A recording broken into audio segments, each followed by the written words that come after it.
Road.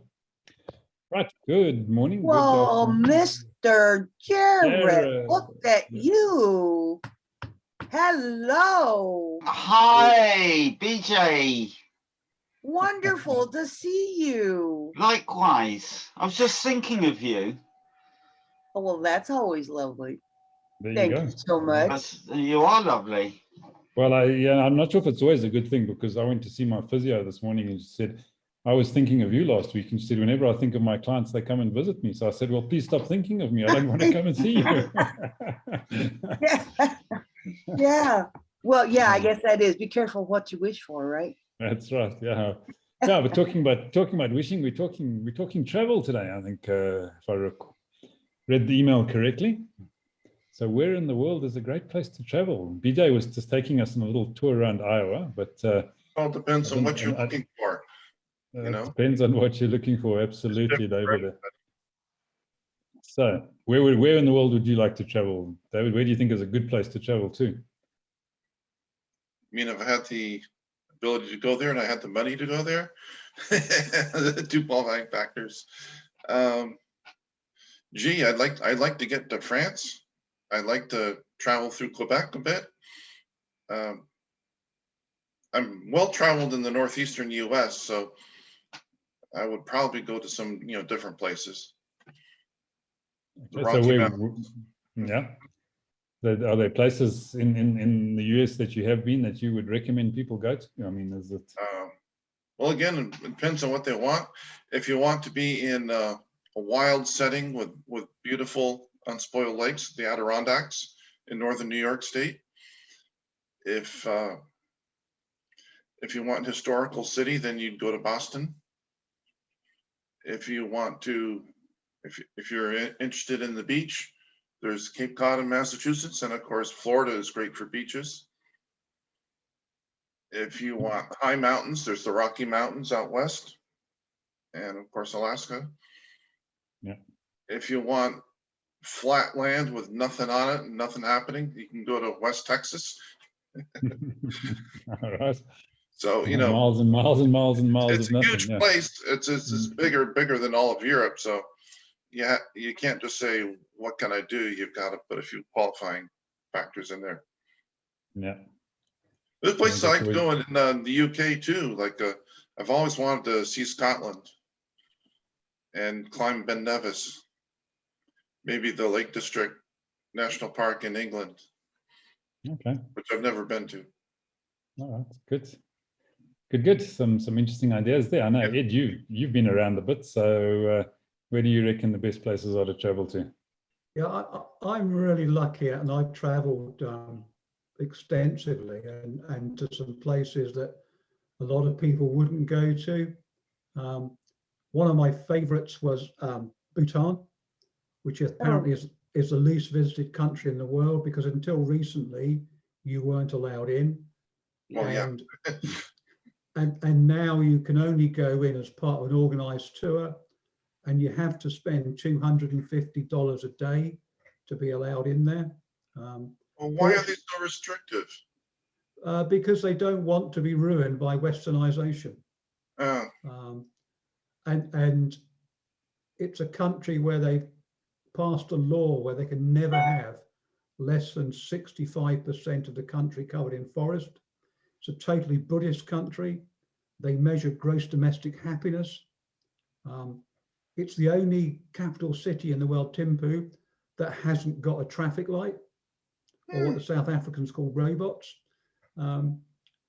It's a beautiful country. There's almost no poverty whatsoever. There's no riches either. It's a very egalitarian society. It's based on Buddhist principles. There's Buddhist temples all over the place. It's mainly agricultural. I think they export electricity to India because they've got hydroelectricity. But it was a beautiful place, and there's a place called the Tiger's Nest Temple, which is this temple that just hangs off the side of a cliff. If Ivan can quickly find a photograph on the internet, that would be good. And when you look at it and you think, how on earth do I get up there? And about 4 kilometers of climbing later, you realize, and when they first built it, every single piece was taken up on a footpath that was just a foot wide. It's burnt down a couple of times and been rebuilt, but it's the most religious place in Bhutan. So Bhutan was a really fascinating place because you can go from fairly low country and paddy fields all the way up through rainforest and then up into where there are no trees because it's so high. So a beautiful place, absolutely stunningly beautiful. One of the strange thing is they paint large penises on all the houses because it's and they're works of art. They are really decorative works of art, and it's a fertility symbol. So if you want to have children, and children are revered in Bhutan, you paint a great big phallic symbol on your house. And I often wonder, what do the children do at school? You know, what do they draw on the back of the toilet doors? Do they draw pictures of daffodil? Yeah, that's the tiger's nest. And unfortunately, if you pan back from that picture, you can really see how high up it is. It is very high up, hanging off this cliff. I did a race there, and yeah, that's it. You can see where it is. I did a race there, and it finished in the Tiger's Nest Temple. And we had to take extra clothes because you can't go in there in shorts and a t-shirt. You've got to dress respectfully. And yeah, all over the country are prayer wheels, prayer flags. Lovely place. Really, really enjoyed being there. But it's only one of the wonderful places I've been.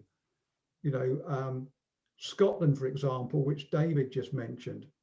I did a walk once from Glasgow to a place called Cape Wrath, which is the most northwesterly point, because in Scotland you can camp anywhere you want to in the countryside. And I just wandered about there, and it's a very clean environment, a very pristine environment. You can be as remote as you like, but still not be in any danger because there's no nasty animals there. All the nasty animals are in the cities. But it's also, you're not gonna, unless you're stupid, die there, because it's the furthest away from a human being you can be is probably a 2-day walk. Whereas some parts of the world, you know, you're going to get eaten by a bear. And when I was in Romania, in a place called Transylvania, I actually met a couple of brown bears, and they are scary because they They're know very scary. They're very scary. they Yeah. know that they're bigger than you and they can take you on, and there's nothing you can do about it. They can also run a lot faster than you as well. So yeah, Transylvania. And then on the way back from Transylvania, I went via Hungary, and we stopped in Budapest. And in Budapest, they have this fantastic open air spa bath. It's just like this big sort of Colosseum thing. And in the middle is a huge swimming pool, and it's heated.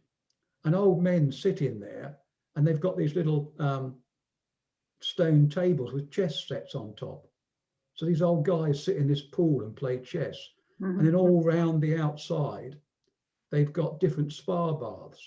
So if you've got, I don't know, arthritis, you go in one because it's got magnesium or whatever it is.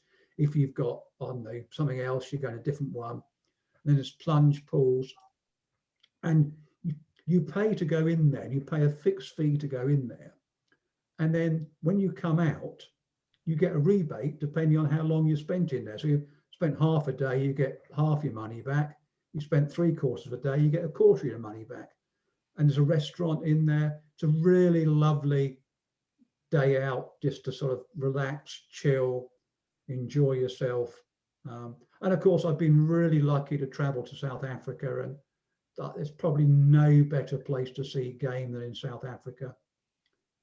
And then when you get fed up of seeing game, because, you know, once you've seen 2 million elephants, you've seen 2 million elephants. You can go to the Drakensberg Mountains. Absolutely stunning scenery up in the Drakensberg. And we heard from Trevor earlier on today about him throwing his daughter off a cliff. Not quite as bad as it sounds. And if that doesn't float your boat, you can then go down to the coast, some stunning locations on the coast. and you can go whale watching or whatever you like. And if that doesn't float your boat, you can go to Cape Town, very cosmopolitan, good nightlife, great fun to be there. So and then if that doesn't float your boat, you can nip in the Karoo, which is a big desert area, or if that's not your right type of desert, go to the Kalahari. It's just so much stuff to do there. So yeah, and I've been really lucky. And the place I haven't visited much is the United States. I've been to Boston, I've been to Washington, I've been to Los Angeles. No, yeah, Los Angeles very briefly. God, it was smoggy when I was there. And then I went to San Francisco, and I've also been to Albuquerque, strangely enough. But there's loads and loads of national parks in America I want to go to, and New Zealand's another place. I just love to go to New Zealand, but I've got to have sort of enough money and maybe 4 or 5 weeks to really enjoy being in New Zealand. And I think that's about it. I've got no huge desire to go to Australia. I've been to Singapore as well, which is fantastic because it's a city of about 6 million people in a tiny island, but they've got so much greenery there. And they've got so much style, and everything is just smart and clean and lovely. And then you can take a little boat trip to a place called Ubin Island, which has been kept as a nature reserve, but also some of the houses on there are like the old houses used to be way back before Singapore became a big city. So you can go back in time, just a short, I don't know, 10-minute boat trip, and you've gone back hundreds of years or so into a really unspoilt natural environment. So yeah, that's my quick trip around. Oh, I've been to the Arctic as well, which was quite nice, but a bit cold. Not going there again, it's too cold for me. And London, I even though I'm a country boy, I love London because it's got a buzz, it's got a life to it, it's got excitement. It's also a place you can leave as well, because I 2 or 3 days in London, I've had enough. Any big city, that's the case. So that's me. Great, thanks, Ed. I think you've just taken up the whole world, so nothing left for the rest of us. So. Yeah. So, BJ, where are your travels? Sadly, I've only traveled in the US. I have never been abroad. I have never been anywhere outside of, in fact, I haven't even been outside the contiguous 48 states. I haven't been to Hawaii. I haven't been to Alaska. I have been very, very small in my travels. It is something, however, I've always wanted to do. I think I've told you many times, my number one bucket list is the UK. And I've always wanted to go there. But I have to tell you, one of the cool things about YP is that you get to meet people from all over the globe, and you get to live vicariously through where they come from, and you get to learn a little bit about their culture. One of the places that I had never even crossed my mind, I never thought of, was to go to the Canary Islands. And because of Crazy David Penny, I want to visit that location. Spain has been a place of interest for me, but so has Africa. I love wildlife. And in fact, as a side note, on our satellite television, we have what is called Dreamscapes, and it is a 30-minute feed that repeats itself. And it just so happens this month is all about the Kalahari Desert, and it shows the animals, not a lot of animals, but it shows the antelope, the gazelles, the lions, tiger, the hyenas, the zebras, the crocodiles that are in around that area. And every so often it'll show a herd of gazelles or zebras or elephants coming through. And you know, again, for me, it's fascinating. I sit there all the time with the television on when I'm engaged in something, and I always have it on because, and then they play the sounds that each animal, or you can actually hear the hoofs pounding on the ground as it's coming through that particular visionette that they're showing. Australia and New Zealand always have been fascinated by that. I would like to visit Canada, but it for some reason it doesn't terribly excite me. I'm more curious than of interest to me. Italy, yes. Spain or France, yes. Again, just the cultures, and again because of people that I've met globally. One of the places that are now interesting to me is India. I would very much like to go to certain spots. I don't know that I want to tour the whole country, but certain spots, yeah, in India fascinate me. But there's just so many places that just crank me up. I mean, they get my juices going, and I really would like to. But on the other hand, this may sound a little weird. I have not been in all 50 states here. And and I can't remember the exact quote, but there's an old quote that says something, and I am paraphrasing, that don't go looking beyond your front door until you discover the beauty of your door. So even though I've probably been in 20, maybe 25 of the 50 states, there's still wonders and magic and goosebump moments that can be had right here in this country. So yeah, and to be honest, it probably isn't going to be any cheaper than to travel around this country than it would be to come to the UK, because we're so vast and massive that in order to take it all in, you could spend months and months in a tiny geographical area and still not see it all, you know. So it's, you know, take care of your own yard before you venture into the greener grasses of others. Although it's still a fascination for me. I still want to go. In my experience, traveling abroad is a lot more fun than domestically. Well, I'm sure it's new and exciting and different and, you know, wondrous and goosebumpy, you know. I mean, There you go. that's the whole purpose of travel. There you go. So, Mr. Jarrett, are you with us? Ivan, let's hear about your travels. I was just going to ask Mark. I'll chat about mine shortly. Mark? Mark Jarrett.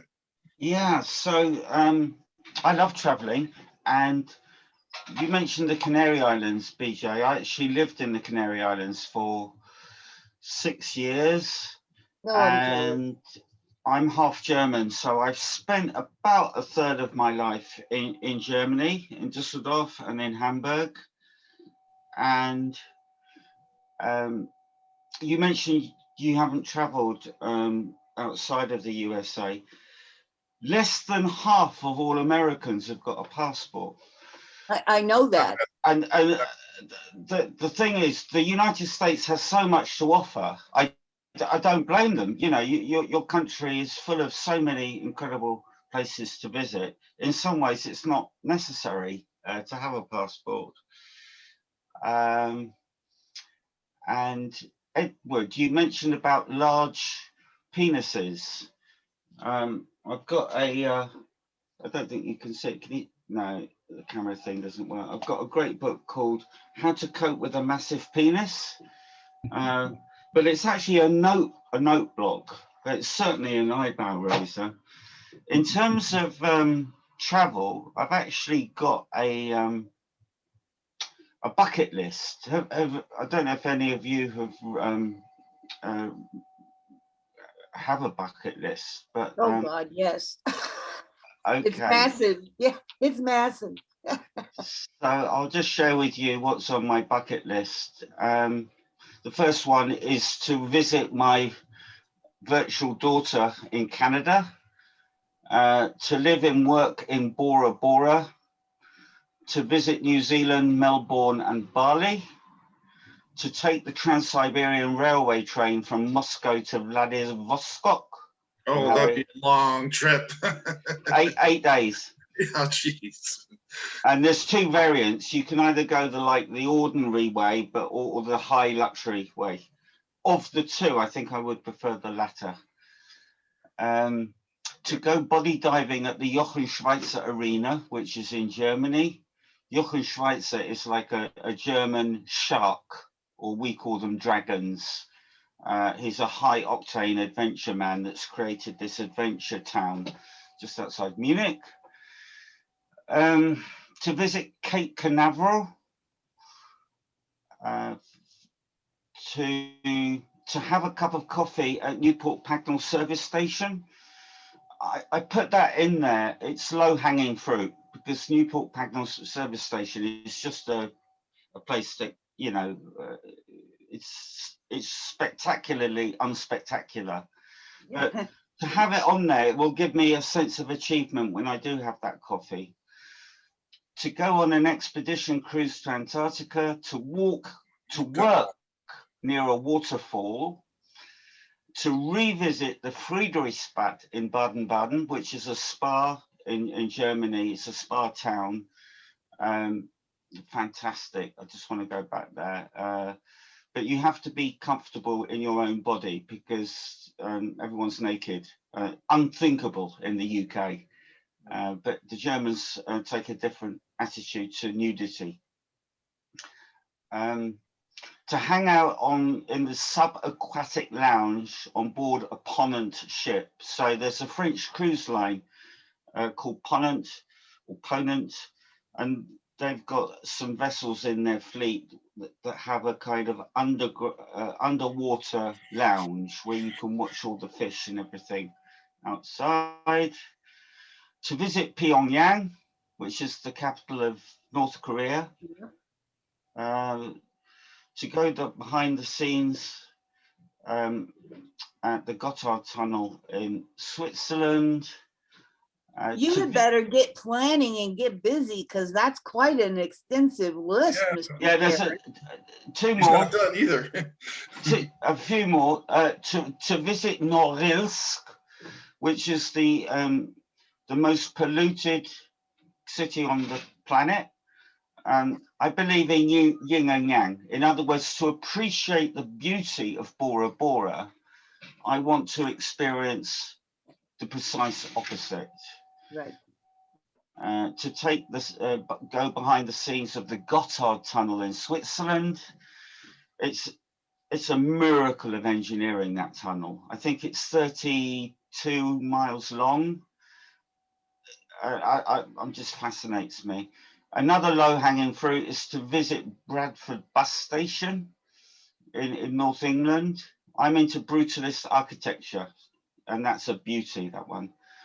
To visit the Shetland Islands and to visit Lake Victoria in Uganda, because I'm really into thunderstorms. And apparently that place has got like over 300 thunderstorm days per year. It's just like a constant thunderstorm. Mm-hmm. So there's my bucket list. Oh my gosh. Oh my gosh. There Trevor? you go. Sure. Yeah. That's a very big bucket. Yeah, so it's a very big bucket. So Trevor, places to travel, where would you go? So I came in late. Has Ivan given his list? No? No, well, you should go because you were asked first. Then I'll come in behind you. Yeah, it's interesting. You know, I listen to everyone talking. I have zero desire to visit any big cities. Absolutely none whatsoever. I don't want to visit any of those places. I'd love to go to wilderness areas around the world. Yeah, so take me, if I can avoid the cities and get to the wilderness areas, I'm a happy man. So yeah, I think some of the big wilderness areas would would be an absolute pleasure. I'd like to get into the middle of Australia. You know, if I can get there and avoid all the Australians in the process, I'll be very happy. But I go and see what the desert is like out there. I think it's a very different world, very different creatures. You know, amazing sights. As Ed has said, you know, and BJ, you know, almost, in fact, currently I don't have a valid passport.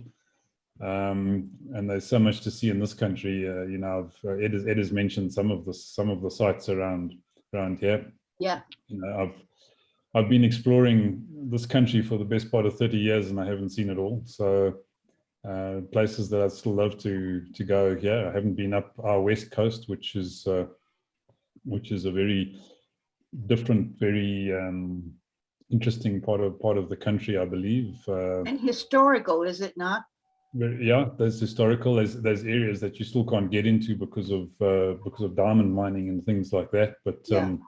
you know, the very cold currents flow down that coastline, so you get some very interesting sites with mists rolling in over the land and things like that. I've seen that, funny enough, from Namibia. It used to be called Southwest Africa, but Namibia, Swakopmund, is fairly close to the coast, and often in the mornings you get these huge banks of mist that roll over the town. And when I went there, which was many years ago now, but we were working at one of the mines, which was out in the desert. And so you leave this town in the morning in this complete mist. It's not a fog; it's really a mist, sea mist. And you start driving out towards the desert, and as you see the desert sands start to open, you suddenly get to a point where this mist just lifts and you're in bright sunshine. It's quite an amazing experience. You just come out of this mist and suddenly into brilliant sunshine in the desert. Quite a phenomenal experience there. So I'd like to explore that coast a lot more. Yeah, I'd like to get up into some of the great wilderness areas around us here. I mean, Botswana has got the Okavango Delta. I've never been there. I'd love to get into the Okavango and see the wildlife around those areas before it's destroyed. You know, Yeah. unfortunately, it's a big challenge we face in this part of the world, is our wildlife is being destroyed, and our wildlife areas are being destroyed. Yep. You know, which is very sad. So yeah, lot to do. I mean, I've just spent a week away in some of it in less wilderness areas than others, but generally in sort of wilderness areas. So yeah, it's been it was a good little trip. Can show you a couple of pics that I took while I was out there. So Oh, look. that's a little Nyala calf, female Nyala calf. There's a golden orb-web spider, which are very interesting creatures. It's a kudu, female kudu. There's one of our disappearing prehistoric creatures. Yes, Very and fortunate that's to sad. see. Yeah, very sad. That fella carrying a few twigs around on his horns, very valuable things, unfortunately. And he's got a passenger. And he's got a passenger, a little oxpecker. Amazing creatures. Yeah, kudu wool and the warthog. Just some of the creatures that we saw. So that's what fascinates me. That's what interests me. As I say, I don't have any interest in big cities and things like that. So yeah, if read a story once about a German couple that when they retired, they packed up their Mercedes wagon and they toured the world for 25 years as a couple with just in their vehicle. So they camped everywhere they went, drove all over the world for 25 years. That's something that would really appeal to me, just to being able to go unfettered and unconstrained. Yes, just, that's a dream. That is a dream of, in fact, that's a big dream of many Americans. That's just to get up and travel, just to go wherever the wind blows them behind. Yeah, absolutely. Yep. So yeah, that's really me. As I say, I think it's haven't done a lot of traveling outside of South Africa. Was in Was in the UK briefly as a youngster. We visited there. I've been to Mauritius and a couple of other places, but yeah, would like to spend a lot more time out in the bush. Yeah. So yeah, that's me. Trevor, I know you've been around a bit. Yep. Thank you. Yeah, it just gets my lips drooling because we love that. But I do think, BJ, you know, most people actually turn around and have these dreams to go travel around the world, and right on their doorstep, as you actually said, are some of the most fantastic sites. And I'm reminded of, you know, we've been in and out of the States now a couple of times just to take the girls into Disney World and give them a feeling. And then my girl's girl, my granddaughter, we wanted them all to have a sort of reunion back there with Mickey Mouse. So we did that again about 18 months ago, 2 years ago now, and did New York and then into Miami and did that little stretch, Orlando and through to Tampa Bay, and loved all of those. And then driving up the coast, and I heard Mark talking about Cape Canaveral. So we saw it as Cape Kennedy and Cape Canaveral. And saw the updates 20 years apart. No, man, just on your doorstep, BJ, there must be fantastic sites. And I remember talking to people there who we were in this big line in Disney World, and people came in from Daytona Beach, which is about an hour and a half away, and they couldn't believe, this was in the early 90s, that we'd come all the way from South Africa to be there, and they hadn't visited Disney World ever in their time, which was quite interesting. But it's also a bit of a giggle that people don't go and see what's on their doorstep, and other people go and travel all over the world. So you know what we should do? We should pinpoint where BJ is, and from an outside perspective, actually turn around and say, hey, what looks unique over there? Just like Ed talks of Camborne and creating a Camborne forest and getting to learn about that particular area around him. And then other areas, you know what, I came in late, but I didn't hear Vic Falls being mentioned in Mark's list. He's been nowhere if he hasn't been to one of the 7 wonders of the world in Vic Falls. And then I think my love of traveling, probably just from my sporting days, I got sent into Europe, and then I got government sponsored tours through Namibia, having a look at and looking after the Tosha National Park, and then from Ruakana all the way through to Katima Malilo on the Kavango and Kanani rivers. Spent a good number of years up and down there. And oh yeah, that's just one of the most beautiful sites in the world. And then I was fortunate enough that my wife enjoyed just jumping on a plane as well. And we would land in Europe. I remember landing in Belgium and then saying, okay, where to now? We hired a car and drove about, I think 5,000, 6,000 miles, if I can recall. Ended up in places like Mittelfels in Germany. I don't know if Mark recognizes that. Villars in Switzerland.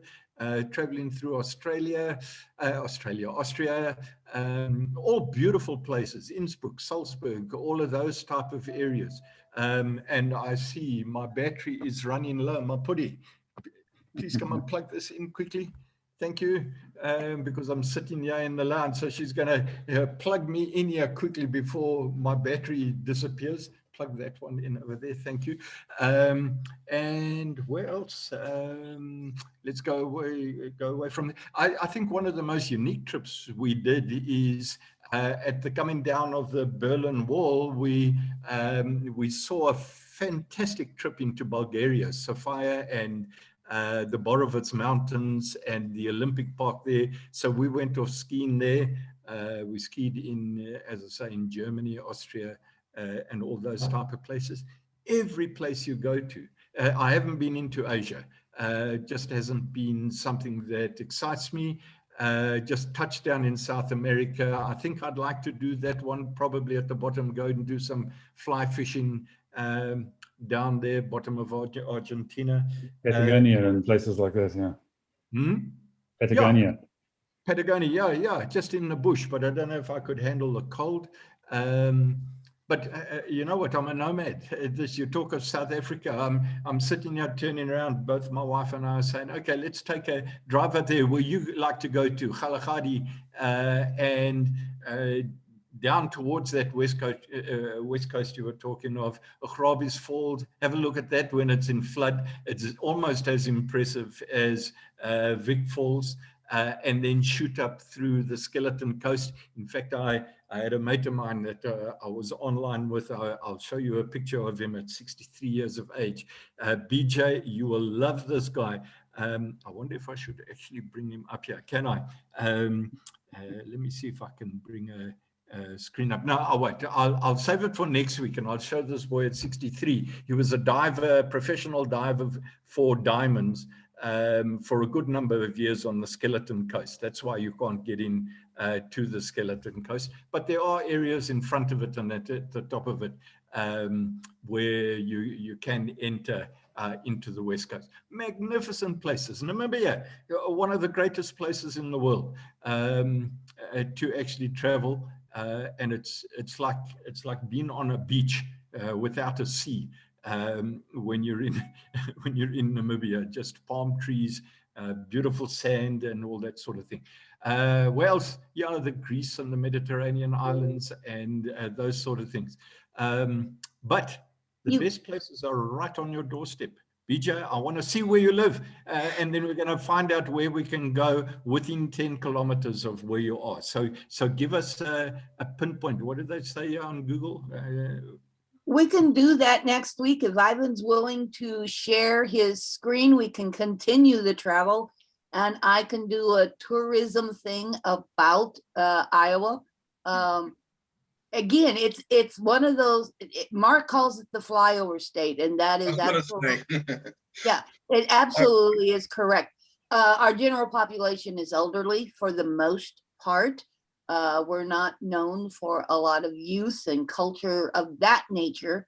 However, it's still full of wonderment and excitement and uniqueness. So give us an actual location of where you are, and then for some fun, maybe we will go and pinpoint where you are and see if we can discover some undiscovered spots that you don't even know. I'd be happy to do that. I'd be happy to do that. Where are you? What town do you live in? I live in a town called Fort Madison. It was created in the early 1800s. Now I want to go there with one of those metal detectors already. I want to go and find some treasure. I'm telling you, bring your metal detector, because there's a whole historical story about where I live, because we are, well, again, I'll save that for another area, but yeah, we are very rich in history of American history. So there must be money there, Ed. I'm interested. Yeah. As they say on television on a very popular game show, come on down. Good. Well, fantastic. We've had a great 40 odd minutes touring the world. So thanks everybody for that. And next week, let's come on down to Fort Madison, Iowa. Why not? We'll show you around. Pop in and visit BJ and her cats. Yeah, so we'll bring and my cats. Oh my God, no, no. Yeah, can't BJ's. That's a whole story in and of itself too. Yeah, can't BJ's cats in the satellite picture. Okay, good, fantastic. Thanks, guys. Have a great week further, and next week we talk Fort Madison. Go on, cheers. How cool is that? Okay, guys.